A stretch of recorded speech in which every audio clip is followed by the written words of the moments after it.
In the autumn of 1805, the fate of Europe rested on the waves of the Atlantic. Napoleon Bonaparte, master of the continent, had one final obstacle to his total domination: the formidable British Royal Navy.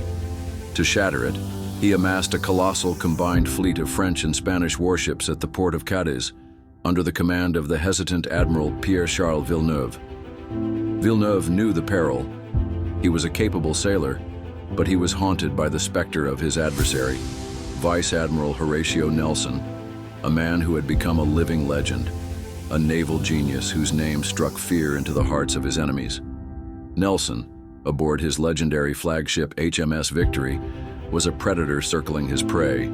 He was outnumbered, with 27 ships of the line against the 33 of the Franco-Spanish fleet.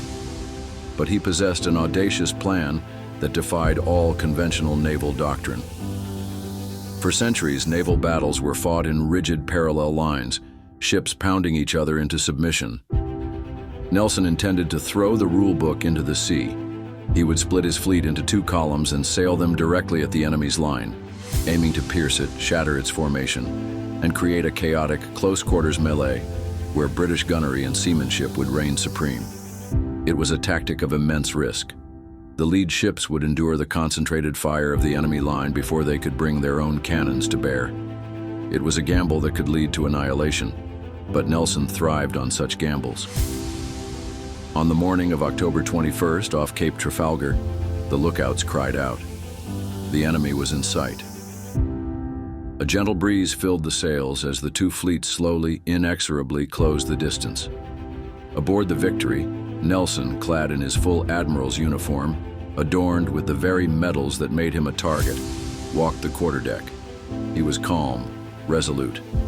He ordered his signal lieutenant to hoist a message to the fleet, a message that would echo through history.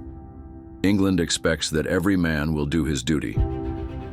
As the British columns plunged towards the enemy line, a terrifying silence fell, broken only by the creak of timber and the snap of flags. Then, the world erupted. The Franco-Spanish ships unleashed a furious broadside. Cannonballs, weighing up to 32 pounds, smashed through oak hulls, sending lethal splinters flying like shrapnel. Masts cracked and fell, sails were shredded, and the cries of the wounded filled the air.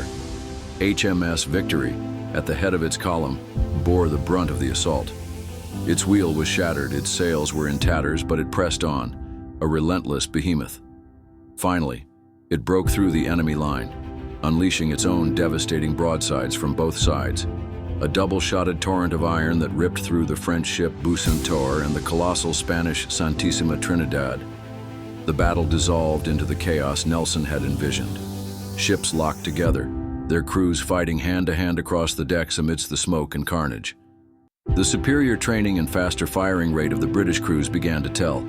French and Spanish ships, isolated and overwhelmed, began to strike their colors and surrender. But victory came at a terrible price. At the height of the battle, as he stood on the deck of the Victory, a French sharpshooter's musket ball, fired from the rigging of the Redoutable, found its mark. Nelson fell, shot through the spine. He was carried below deck to the dark, cramped orlop, where he would live just long enough to hear the news of his triumph. "Thank God, I have done my duty," he whispered, as the life faded from the man who had saved Britain. By late afternoon, the battle was over. Not a single British ship was lost, while 19 of the enemy's fleet were captured or destroyed. It was one of the most decisive naval victories in history. A great storm descended upon the fleets that evening, as if nature itself was mourning the day's slaughter, sinking many of the captured prize ships. Admiral Villeneuve was captured and would later be found dead in a locked hotel room, a victim of suicide or perhaps a more sinister end.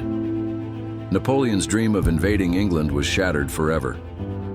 The waves off Cape Trafalgar had secured Britain's naval supremacy for the next century, ensuring the course of history would be written not by a continental emperor, but by the masters of the sea. Subscribe.